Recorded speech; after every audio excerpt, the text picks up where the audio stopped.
Жакшы көргөн бир жумушуңуздан баштасак. Динге кызмат кылууга 500гө жакын үй салып таратты деп уктук. 400ден ашыгын өз колум менен салдым да. Меккеде жүргөндө бир мусор терген адамга кайрымдуулук кылып, чоң окуя болгон экен. Кечинде мечитке баратсак, алдыбыздан аппак кийимчен бирөө чыкты да. Биз өзү көрүп тургандай, терезелериңиздин өзү жыгачтан экен. Бул деген байлыкка кызыкпагандык деп түшүнөбүзбү же бир башка себептери барбы? Эмне үчүн өзүңүзгө бир жакшы там салган жоксуз? Мына комментарда мага лишний болот деп. Толук 3 ай комада жатты деп уктук. Ошо 3 жылдай постельный режимде жаттым.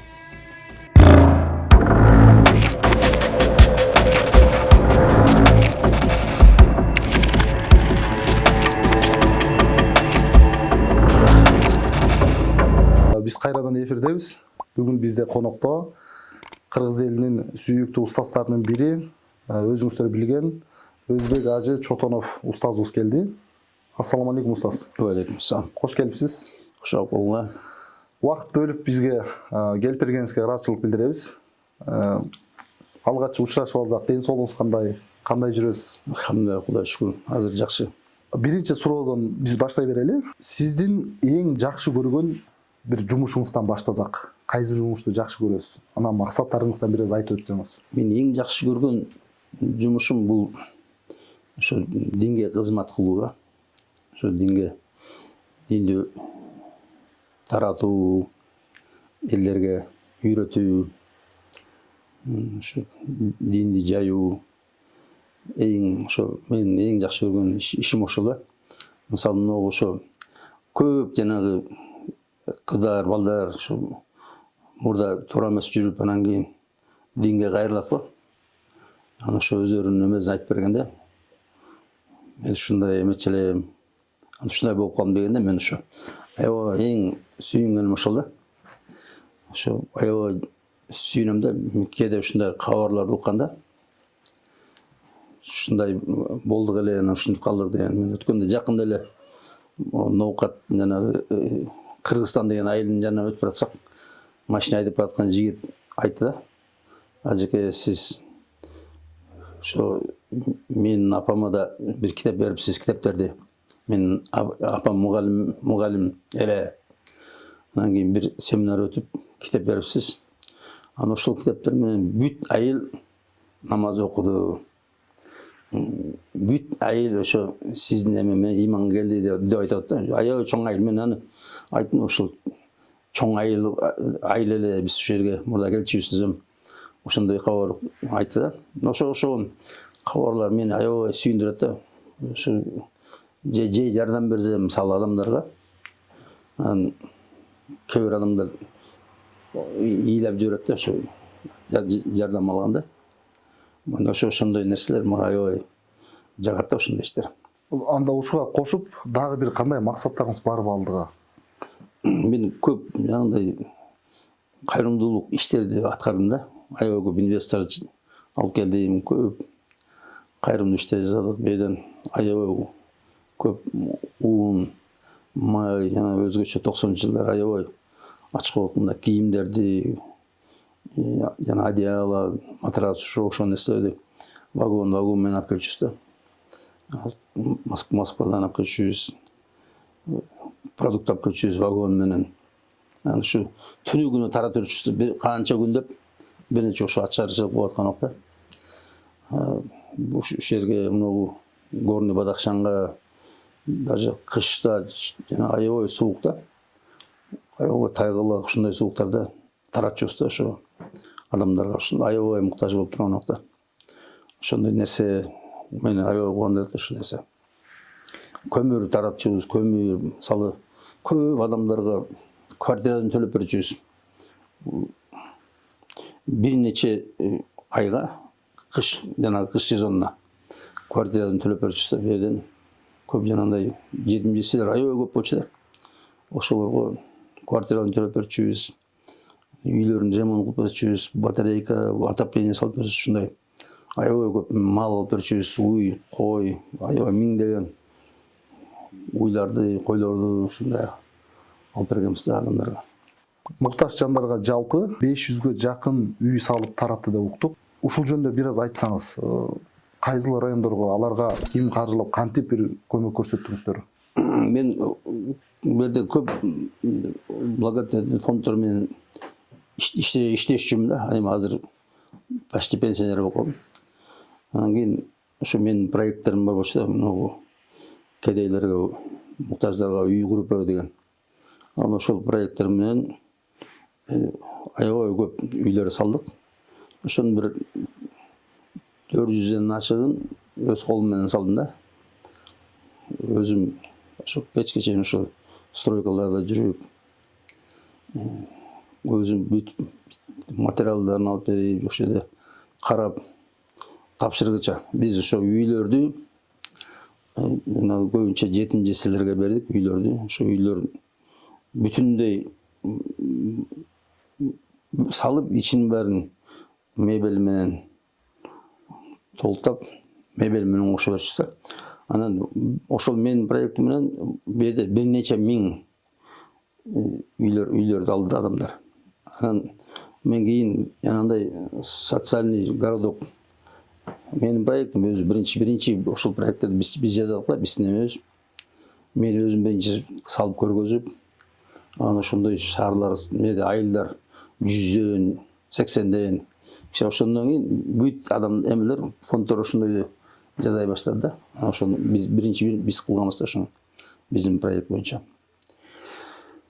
Ошо мисалы мен эмеден Панфиловдон баштап балыкчыга чейин салдым да, ошо 400ден ашык үйдү. Кээ бир жерге 20дан, кээ бир жерге 40 кишиден, кээ бир жерге 15-20 үйден, ошо Панфиловдон баштап ошо балыкчыга чейин. Марва ТВ телеканалын сиз түптөгөнүңүздү угабыз. Азыр деле иштеп келе жатат. Ушул кантип түптөлгөн, ушунун бир тарыхына кыскача токтолсоңуз. Эң биринчи мен Коломто деген теле берүү болчу КТРда. Анан ошону бүт Кыргызстан көрчү, аябай популярный болчу да. Анан кийин эмелер, жана МПОлор уюштуруп, бир 10 жыл өткөндө, 10 жылдын ичинде 10 жылдай эметти көргөздүк. Анан МПОлор уюштуруп, ошону жаптырды да. Анан кийин өзүбүз студия жасадык. Анан Эхо Манас менен иштештик. Эхо Манас менен биргелешип, мен ошол жактан передача жасай баштадым 2 саат күнүнө. Анан аябай көбөйгөндөн анан кийин канал ачтык өзүбүз. Анан ошол каналда иштеп атат. Бирок азыр мурдагыдай болбой калды. Эми өз телевидениеда мурдагыдай болбой калды да. Адамдар интернетке көчүп кетти. Бирок баары бир азыр эле иштеп атат. Баары бир телевидение чоң проект. Жалпы канча жыл болду иштегенине? Марва 2004-жылдан бери. 20 жыл болду. Марва студия 2004-жылдан бери. Эме болсо канал Марва 2014-жылдан бери, 2014-төн бери 10 жыл канал өзү. Анан тышкары насихат деген радио иштеп атабыз. Ошо насихат Бишкекте тарап Чүйдө. Канал болсо почти Кыргызстандын почти бүт жеринде эле бар да. Нарында көргөзбөйт азыр, таласта көргөзбөйт, калган жердин баарында эле бар да. Сиздин дагы бир окуяңызды көпчүлүктүн оозунан угуп жүрөбүз, бирок бир тагыраак уккан жокмун. Ошо өзүңүздөн да бир сурайын деп атам. Меккеде жүргөндө бир мусор терген адамга кайрымдуулук кылып, бир чоң окуя болгон экен.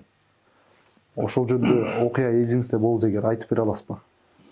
Ал мындай болгондо, кадыр түндө бир киши экөөбүз кетип баратабыз да. Экөөбүз бир барганбыз бу жерден. Анан кечинде мечитке баратсак, алдыбыздан аппак кийимчен бирөө чыкты да. Анан аябай быдылдап атат, бир индусча, бир нерсе. Мен болсо анча дагы жакшы билбейм араб тилин. Анан жанымдагыдан бул эмне деп атсам, садака сурап атат. 100 реал берчи дедим. Анан эртең берем деп. Анан 100 реалын алып бердим да. Анан тиги аябай сүйүнүп, эле жүгүнүп ушундай үйүнө чуркаган менен кетти. Анан жанагы жанымдагы киши ой сен аябай көп бердиң го деди. Мен айттым ай мен бекер кылып турам $100 эле берсем болмок экен. Ас берип койдум мен. Бүгүн кадыр түн может могу жабыр эйлдер может дедим да. Анан кийин кетип калдык. Анан эртесин эртең менен гостиницада отурабыз 13 киши. Анан бирокта бир киши келди. Анан келип эле ассаламу алейкум кандайсыңар? Каяктан келдиңер деп түшүндүрүп туруп анан кийин муну сизге деп эле бир конвертти берип анан кетип калды. Эч ким тааныбайт, эч ким билбейт. Анан элдердин бири эмне бул? Карачы, эмне деп таң калды. Анан ачсам ичинде $1000 бар экен. Анан кийин бул эмне каяктан келип калды дегенде жанагы киши айтты мен Алла менен касам кылам. Кече күнү менин көзүмчө мына киши $100 берген. Бүгүн алат $1000 берди. Жана ушу Куранда бир жакшылыкка 10 жакшылык деген деп. Анан дагы бир нече хадис айтты ошентип. Анан бир күнү кетейин деп атсак, эки аял мусор чукуп атыптыр. Мен ошол түнү кете турган түнү намазга баратсам бир аял мусор чукуп атыптыр. Анан мен аны чакырып туруп чөнтөгүмдө бир уч акча бар болчу. Ошону бердим мен сага деп. Анан ал мусорун иштеп алып ыйлаган ойдон чуркап кетип калды. Эме сүйүнүп. Анан кийин эмеден бамдат намазынан кийин келип, анан бир аздан кийин жолго чыгып атабыз да. Автобуска жүктөп атабыз эми. Анан карасам ар жакта эки аял мусор чукуп атыптыр. Мен келе бер деп чакырып анан акча бердим. Анан акча бердим эле бүт жанындагы жана эмелер жашыраак балдар болчу. Баары акча бере баштады да. Ошолор көргөндө мен мурда бергенимди, анан жанагындай бул окуяны көргөндө баары. Анан жанагы киши да эмени айтып эмелерди ушундай хадистерди ушундай бериш керек деп. Анан баары берип атат да, чурулдап келип, чуркап келип берип атат баары акчаны. Анан аябай тигилер дуа кылып атат. Анан бирокта өтүп бараткан бир араб токтой калып, джиптен түшүп бизди көрүп алып. Анан ал келип алып туруп, мегелесерге деп $500 берди экөөнө. Жана эки аялга. Аябай тигилер дуа кылышып, чурулдап мелемет анан кийин кетишти. Анан биз автобуска түшүп отурсак эле бир киши чуркап чыкты офистен. Кой туруңлар, кетпей туруңлар, азыр бир киши жолугам деп атты. Анан жок, кой кетебиз, кечигебиз. Самолетко отурсак токтот дегенге болбой келип калды анан бирок. Анан келип туруп биз менен учурашты, баарыбызга конверт берип чыкты бирден. Анан кийин эле машинага отуруп алып кеткен эле Аллаху акбар деп атты. Анан кийин тиги балдардын баары кыйкырып Аллаху акбар. Эмне болду? Мына $1000 бар экен, ичинде $1000 бар экен деп баары Узбек ажы, сен айтканың точно экен, мына баарыбызга $1000 экен. Анан сиздики канча экен дейт. Анан мен билбейм, ачсаңыз дейт. Анан ачсам меники $2,500 экен. Анан алар таң калды. Кантип биз деле сиздей бербедик. Мен айттым, балдар, мен бүгүн 2 жолу бердим дедим. Сиздер уктап атканда мен 1 жолу бергем. Анан мына бүгүн анан силер менен кошо дагы бердим дедим да. Анан баары каткырып күлүшүп, аябай эметишип, рахмат ушундай бизге үйрөткөнүңө дешип ушундай болду. Анан ошол жана мен жанымда киши эме болчу да. Ошо муфтийдин орун базары болчу. Ошондой окуянан дагы көп жолу ошондой болгон да, көп. Бир алым менен да ошондой болду. Бир алым экөөбүз кетип баратып. Анан кийин мен Турцияда. Анан кийин мен $200 алдым да, менде кайырчылар көп экен, мына сен бер, муну мен берем деп. Экөөбүз садака беребиз деп. $200 майда алып, эме реал эмеге лирасына. Анан кийин таратып жүрүбүз. Ошентип. Анан аэропортко келсек, бизди кой турула деп эле кой бербейт. Башкалардын баарыңыз анан кийин аягында айтты, силерге кечирип коюңуздар, силерге орун калбаган дейт. Анан кантип орун калбаган десек, койдурсаңыздар. Эме Turkish Airlines сизден кечирим сурайт, сиздерден. Сиздерди бүгін пәтезөзіне да шардың ортасында гостиница алып тұрады. Бүйт бәрі бістен есептен. Әркімдерге, өкөңерге 600 евродан береміз. Жол керен бәрін, билетіңерін бәріне тияқа-бияқа, андан да ашықша 600 евродан бересіздер. Анан кейін өзі жеткізеді, қалғанда 600 евродан бересіз. Анан кейін гостиницаға барып, бүйт тамақ ашып, бәрі ошо бәрін езуінен, мен жана жігітке айттым, көрдің садақаны деп. Мен андан burada садақа айтып жүргенмін, садақаны көрдім, позиция чоң садақаны. Кемебейді. Ал өзі алым киши, аны мен ошо айтып беріш керек садақаны. Анан кейін ошо беріп жүргенбіз да. Турчада жаңағы сұрағандарға, улам қайыршыларға. Анан айттым, көрдің дедім. Біз даже әлі үлгірелеп деле. Қайра өкөбүз кеттің шындай эме болуп калды. Көрдің қандай садақаны эмес, қандай күчтүү. Ошондой дагы көп окуялар болгон, ушундай окуялар болгон. Мен мурда врач болуп иштеп жүргөндө да ушундайлар болгон. Мен адамдарга жардам берип, анан аябай көп эзеленген, 100 эмес, 10 эмес, 100 эзелеген ушундай эмелер келчү да. Азыр деле ушундай бир эме берсем, садака, мисалы, ошондой аябай чоң эме болот, ийгиликтер болот да. Эң көп мечит салдырганыңызды билебиз. Көп садакаларды бергениңизди билебиз. Көп үйлөрдү салып тараттыңыз. Анан мен азыр сизге келе жатканда үйүңүздү бир башкача элестетип келген, бир 2 кабат чоң, жакшы тымдарда турат да. Бирок азыр биз өзү көрүп тургандай, терезелериңиздин өзү жыгаштан экен. Бул деген байлыкка кызыкпагандык деп түшүнөбүзбү же бир башка себептери барбы? Эмне үчүн өзүңүзгө бир жакшы там салган жоксуз? Мен кызыкпайм да, эч бир кызыкпайм. Байлыкка, бийликке, мансапка, орденге эч кызыкпайм да. Эч качан мен орден, медаль, грамота эч мага кызыксыз. Бир должносттор, мындай бир жерде иштейин деген эч кызыкпайм мен. Кызыкпайм такыр жок кандай. Жөнөкөй ушундай үйлөр мага жагат да. Мен мисалы мындай болду да. Менин апамдар үй бүлөм менен бир жерге барат да, бир жерге барып келсе, бир жума 10 күн шок болот да. Алардын үйүнө барып, жанагы мебелдерин көрсө, анан кийин жанагындай үйлөрүн көрсө, шок болот. Анан мен энем урушурчу да, балам, сен деле бир жакшынакай үй сала албайсыңбы? Ушундай мүмкүнчүлүгүң бар, эмне сала албайсың дейчи да. Мен айтчу элем, эне мынау комнаталарда мага лишний болот деп. Мен ушул жерде деле мен бактым. Анан элдер деп айттым, элдер мени айтканга укугу жок. Элдер мага үй салып ал деп мага акчасын берсе, мына акчага салып алчу чоң үй деп. Ошондо укуктуу болот.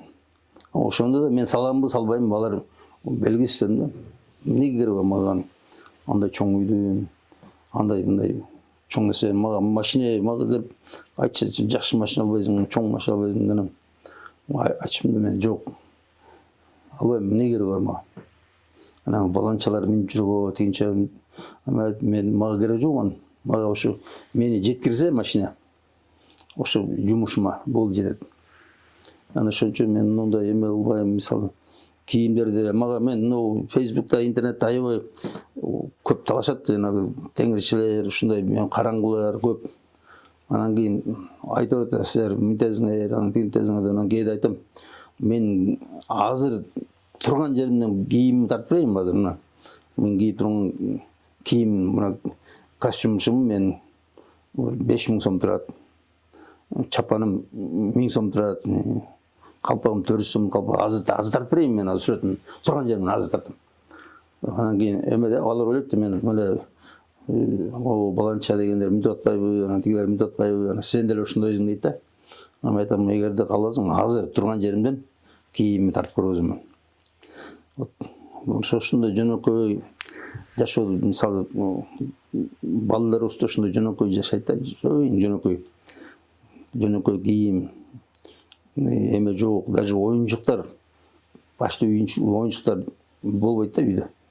Даже оюнчуктар ушундай жөнөкөй да. Анан кээде оюнчуктарды жанагы бир эмелери, тайкалары, бир нерселери берип жүрбөйбүз, артып калды деп. Атып болбойт да. Оюнчуктарда оюнчук жок эле ушундай чоң иш. Ковид болгондо сизди толук 3 ай комада жатты деп уктук. Андан сырткары 2 жылга жакын үйдө жатып ооруп турсуз. Ушул жөнүндө айтсаңыз, оору кандай болду, кантип сакайдыңыз? Мен комада 3 ай жаткан жокмун. Мен комада бир 15 күндөй болуш керек. Анда да кома эмес, мындай акыл эс бар болчу да.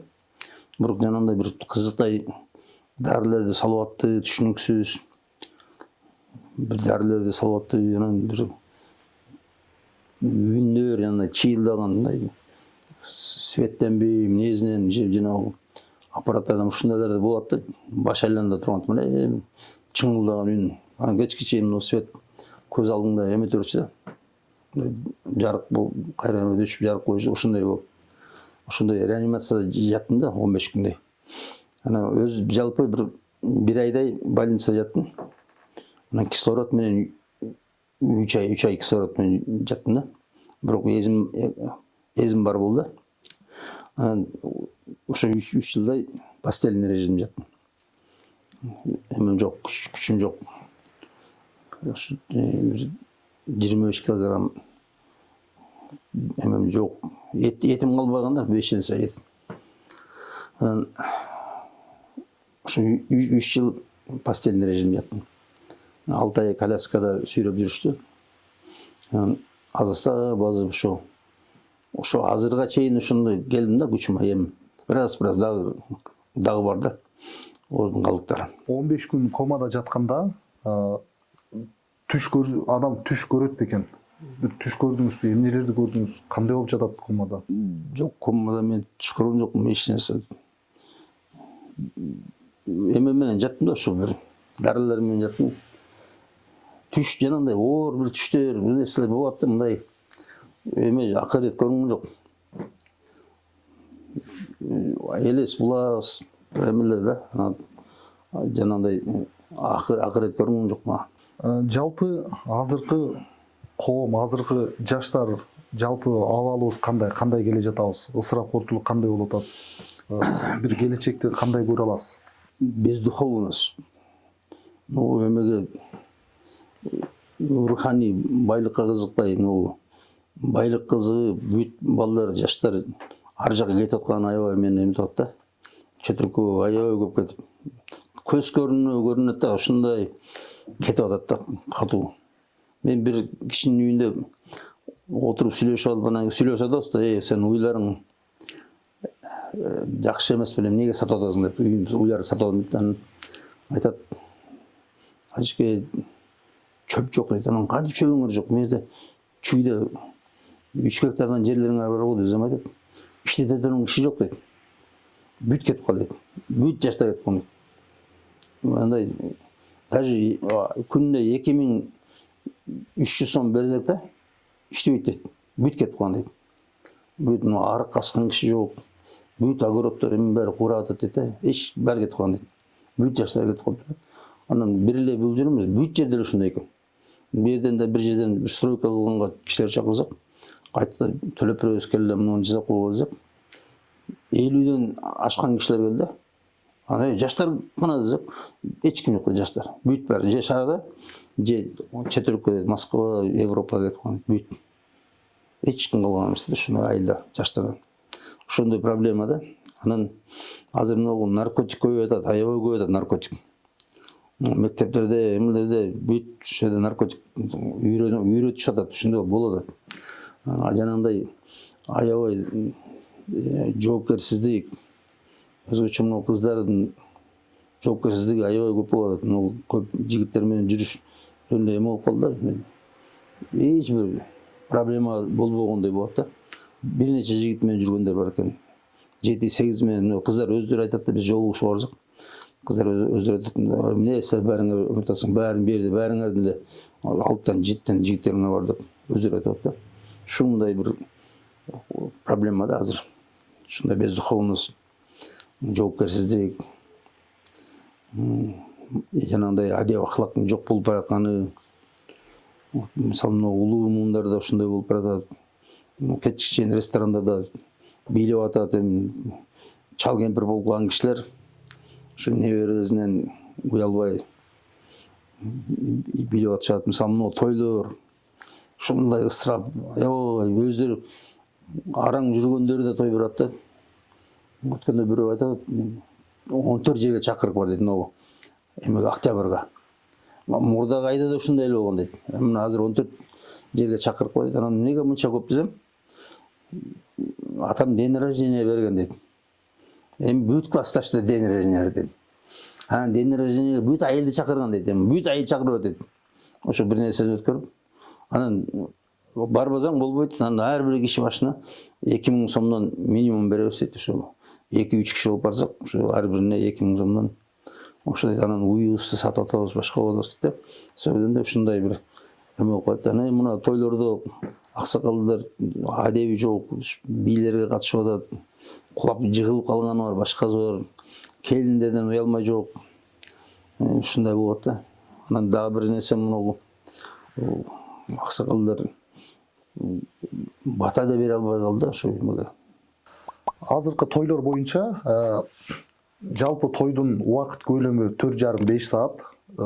Бир жок дегенде 40-30 мүнөттөн 2 жолу бий. Ошо менен бирге бир музыканттар, ырчылар, тамадалар, аларга бир өзүнчө акча. Анан 3-4 тамактар дасторкунда жейилбей эле калып кетип атат. Азыркы той боюнча кыскача бир кандай кылып сиз ысырапты азайтып айтып берет элеңиз формасын? Кандай болуш керек бир аз азайтыш үчүн? Мен мына ысырапчылыкты ушу адамдардын караңгылыгы өзүндө, анткени ысырапчылык аябай чоң күнөө. Бул арам, ысырап кылуу өзү арам. Арам деген тыюу салынды деген сөз. Анан чоң күнөө болуп өтөт. Анан мына тойдо өзүн көргөзүм да адамдар өзүн көргөзө, мен деле кыйынмын, мен тигиден кем эмесмин деген эмеде берет да. Ошо мактанычтык. Мисалы мына байлар мактанбайт. Анткени байлар эмне кереги бар мактанып? Акчасы анча деле бар. Анча деле билет элдер бай экен. Анан мына колунда жок эле эптеп жүргөндөр мындай. Ошолор өткөрүп атат ушундай тойлорду көбүнчөсү. Анан мына текеберден үчүн берсе, мен кыйын дешүнсө, бул эң чоң күнөөлөрдөн болот. Ширк деп айтат ошону. Ошону билбей атат да. Анан чынында эле аябай көп многу туура эмес, биздин тойлор туура эмес. Биздин тойлор мусулманча той эмес, кыргызча эмес бул. Аялдын салтанатын өтө чоң кылыш. Тем более муну жаңы келген аял. Келин. Бунун салтанатын мындай кылыш, мындай ханышадай кылып келиш. Аябай чоң машиналар менен, чоң сопровождение, канча акча менен, чогултура гүлдөр, жанагындай асманга атуу, башка менен ушундай чоң шан шөкөттөр, чоң ырчылар алып келип алып, ошонун баары жанагы салтанат чоңойтуп атат да, кыздын салтанаты, келиндики. Бул эң туура эмес. Биздин тойдо такыр туура эмес. Келинди төргө отургузуп, кайната кайненен өйдө, аксакалдардын өйдө отургузуп, бул такыр кыргыздын салтына келбейт да. Анан дагы көп мындай ысырап, акча, оокат ысырап, убакыт ысырап, адамдар бүт убактысын кетирип атат ошо тойлордо. Уламдан той бергенде адамдар той берип аткан. Аябай көп эле киши жөн эле чакырылып атат да. Калабызды да чакырылып атат. Анан барып атат да аргасы убактысын кетирип. Ошончо кишинин убактысы ысырап, ошончо кишинин акчасы ысырап, өзүнүкү ысырап, жөн эле акчанын баары чачып атат да. Ошо карызга батып, кредит алып да чачып атат. Ошонун баары туура эмес. Адамдар жөнөкөй болуш керек, жөнөкөй эле той бериш керек. Мен айтам, мына бу жерде силер ошончо эле кыйын экенсиңер, атаңарга алып бербейсиңер ошо кийимди, ошондой кымбат баа кийимди. Машина алып бергиле атаңарга, апаңарга жакшы кийим кийиндиргиле, ошончо эле кыйын экенсиңер. Келип алып эле ушу бир аялыңарга бүт баарын кетирип, бул чоң күнөө болот. Анткени ошондо аял койгансыздар тилиңерди. Анан ошого биз жанагындай көп айтышат да, мына күнөө болот деп. Күнөө болот, туура эмес жазган, мындай той жазган. Жанагындай тойдо аябай безобразиялар болуп атат. Жанагындай картайган кишилер келип, жанагы көчүктөрүн чайпап, сексуальный кыймылдар кылган тура эмес да бул. Ошо келиндердин көзүнчө, элдин көзүнчө омполо чомпо ашканы бар, жыгылып оонап кеткени бар, башка болот да. Ошо бүт нарксыздык, адепсиздик, ошо уятсыздык болот да ушундай нерсе. Жакында аксакалдар коомун түзүп жатыптырсыз. Ушул боюнча айтсаңыз, кыла турган бир максат кызматтарыңыздар кандай? Бул аксакалдар кимдерден түзүлдү? Эмне максаттар бар ортодо? Бул аксакалдардын улуу муун четте калып калды. Улуу муун жаңы эмеге перестройка 90-жылы башка эме болду да, башка эмеге түшүп калды. Коммунизм бүтүп калды. Анан кийин жаштар иманга келди. Көп келди, жакшы болду да жаштар. Аябай мына кийинди, жол салынгандар аябай көп, мындай жаштар, мечиттин ичи толтурган жаштар. А бирок улуумун ana вписаться этпей калды. Ошонун ичине кире албай калды ичине. Мындай таппай калды жолун. Анан ошо менен өтүп кетти. Ошолор азыр мына 70-80дерге 90дага чыгып калды ошолор. 60тан ашып 70-80-90га чыгып калды. Буларда эч нерсе жок болуп калды. Коммунизмден эч нерсе калбай калды. Жаңы мусулманчылык жок. Анан жөн эле жанагындай биздин ата-бабалар деп эметет, ата-бабаларында эч нерсесин аткарбайт. Мисалы, мына аялдар жол салбайт, аксакалдар сакал жок, ичет, бейчек сөздөрдү сүйлөбөйт, анекдот, ушундай бир нерсе айтат. Жанагындай зына кылганы бар толтура. Ошол четте калып калды. Анан өткөндө 400ден ашык киши отурабыз дейт, бир киши айтат. Анан аксакалдар бата бер, аксакалдар бата бер десе, бирөө да чыгып койду. Анан тамада менин кишим бар деп бир кишини чакыр дейт. Анан карасак сакал жабыштырып дейт. Ошо артист экен дейт да. Эми ушундай деңгээлде эми ошо жерден канча аксакал туруп, ошо бир неберелерине, балдарына бата бере албаган ушундай бир нарксыз аксакалдар болуп калды. Анан ошого биз уюштурайын дедик да, ошо аксакалдарды тарбиялайлы, аксакалдарга. Но башка коомдордо бар аксакалдар. Дунгандарда, даргиндерде, уйгурларда, өзбектерде аксакалдар бар да. Чай ичип, отурушат, сүйлөшүп. Анан кийин жанагы тойлорго, эмелерге барып, бата берип, насихат айтат да. Ошо бизде ушундай уюштурайын деп аксакалдар андай сыйруу конок болуп, насихат айтып, ошо бата бере тургандай болсун. Өздөрүнүн жүрүш-турушу менен, сүйлөгөн сөзү менен жаштарды тарбияласын деп. Анан ошого азыр даже биз 40тан өткөндөн кийин аксакалды өзөп атабыз. 40тан кийин эле аксакал, 40та дедушканын возрасты чынында чоң ата. Мисалы 19-та үйлөнсө 20да ата. Анан балабыз да 19-та үйлөнүп 40ка жашып калат. Ошо чоң ата да. Анан чоң ата болгондо болду. Мына дүнгандар 40тан кийин иштегендерди урушат экен. Эмне иштей бересиң? Болду, токтот, ишиңди басып жака деп. Ошо биздин ошондой дозубуз бар эле, ошол айтат. Мени урушат дейт. Өлбөйсүңбү сен, басып жака. Басып мына жерде. Анан булар дүнгандарда күнүнө 5 жолу эме болот дейт, 4-5 жолу эме болот дейт. Бир андай тойлор, эмелер булар аябай көп атат. Эме болот да. Булар аябай тойлору көп болот. Үйлөнүү тою, күйөөгө чыгуу, андай сүннөткө отургузуу, кечке чейин тойлор. Сиздин жаш кезиңизде эң биринчи медицина тарапта иштегениңизди билебиз. Ошол кезде 20дан ашык өзүңүз издеп табууга патентиңиз бар экен. Ал эмне деген патент деген издеп табуулар азыр колдонула медицинада, каяк колдонуп жүрүшөт? Ушул жөнүндө айтсаңыз. Мен мединститутта научный сотрудник болгомда, ошо илим изилдечимин. Мен пластический хирург, челюстный лицевой хирург болгомда. СССРдин 20 изобретение патент бар, 20 изобретение СССРдин патенти бар менде. Ошо көбүнчө челюстный лицевой хирургия, анан общий пластический хирургия, анан травматология, военный травматология боюнча да. Мен жазган изобретение. Ошо жанагы азыр деле колдонулат, но общий хирургияда, челюстный лицевой хирургияда колдонуп атышат. Аябай эффективныйлар бар болчу арасында.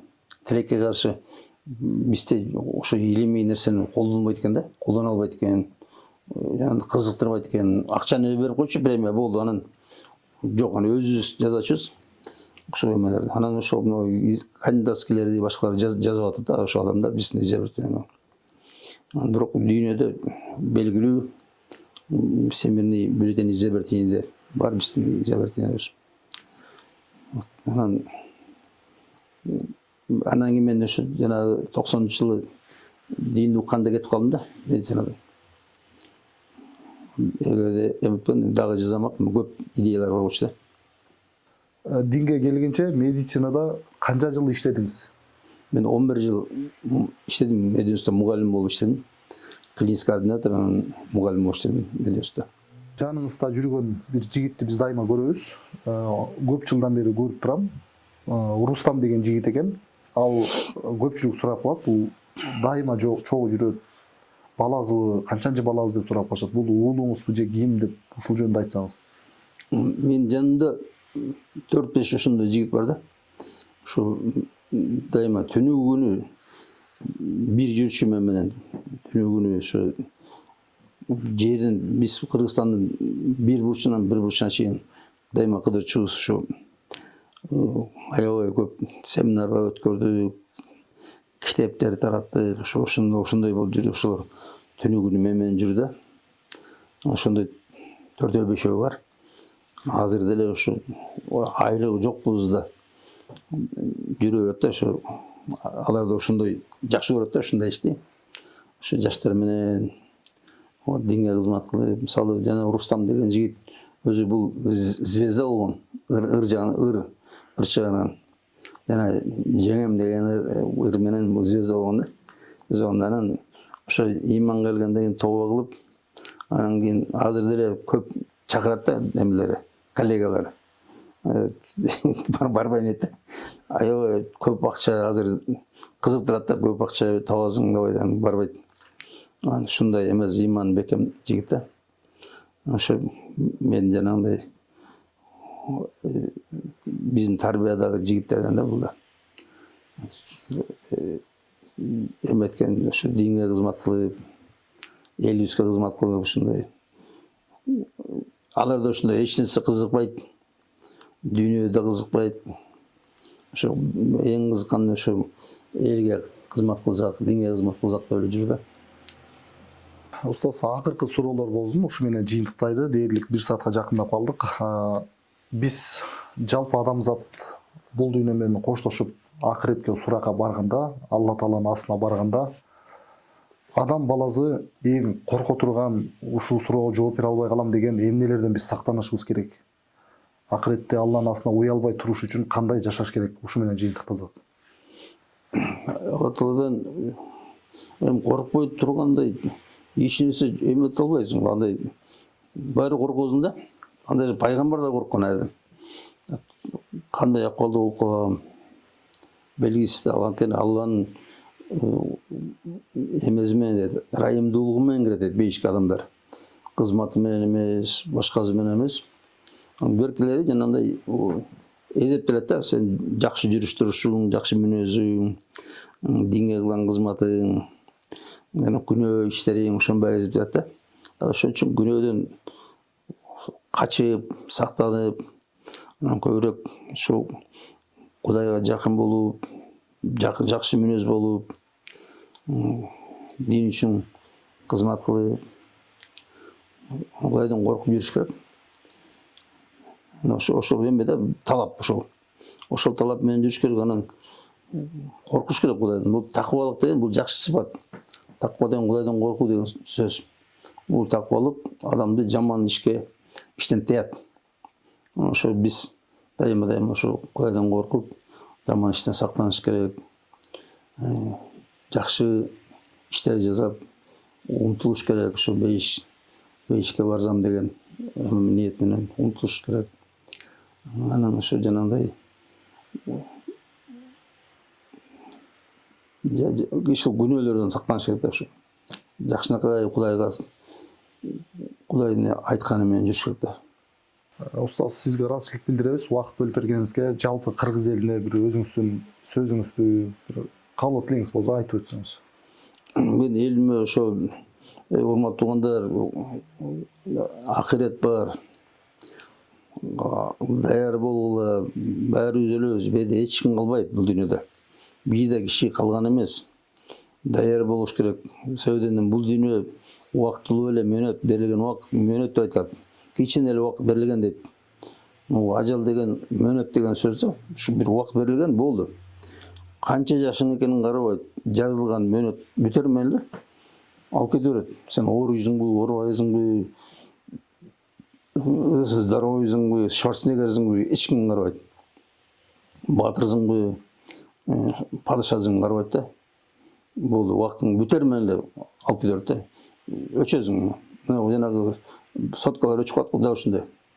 Өчүп каласың, бүттү. Ошон үчүн тиги дүйнөгө даяр болуш керек. Тиги дүйнөнүн камын көрүш керек бул дүйнөдө. Тиги дүйнө жок деп жүрбөй. Канча жыл болуп калды? Коммунизм бүткөн, атеизм бүткөн. 34 жыл болуп калды. Дагы эле жүрөт да адамдар. Окугула, урматтуугандай, ушакты карабагыла. Ошо дин жөнүндө көп ушактар жамандоо, бүт бар бул шайтандын эмеси, рекламасы. Карабагыла, окугула. Сөздөргө ишенбегиле. Жакшы адам болгула, жөнөкөй болгула, жөнөкөй. Бул дүйнөдө жөнөкөй болуп өтүш керек. Кийинченеке текеберик болсо, бейиштин жытын да көрбөйт дейт адам. Ошо кийинченеке чаңдын ордунча ким эмес бар го, текеберле, мен деген, менсүн. Ошол бейишке кирбейт дейт. Ошон үчүн текеберликтен сактанайлы, жөнөкөй адам болойлу, адамдарга пайдалуу адам болойлу, мына ошого чакырмакмын да. Сизге ыраазычылык билдиребиз. Ден соолукта болуңуз, аман болуңуз. Рахмат, Алла разы болсун. Элине көптөгөн кызматтар кылып жүрө бериңиз. Аллах таалам тилектериңизди кабыл кылсын. Урматтуу достор, ушу менен эфир аягына чыкты. Кийинки эфирден көрүшкөнчө аман туруңуздар, комментарий жазыңыздар, пикир билдириңиздер. Ассаламу алейкум.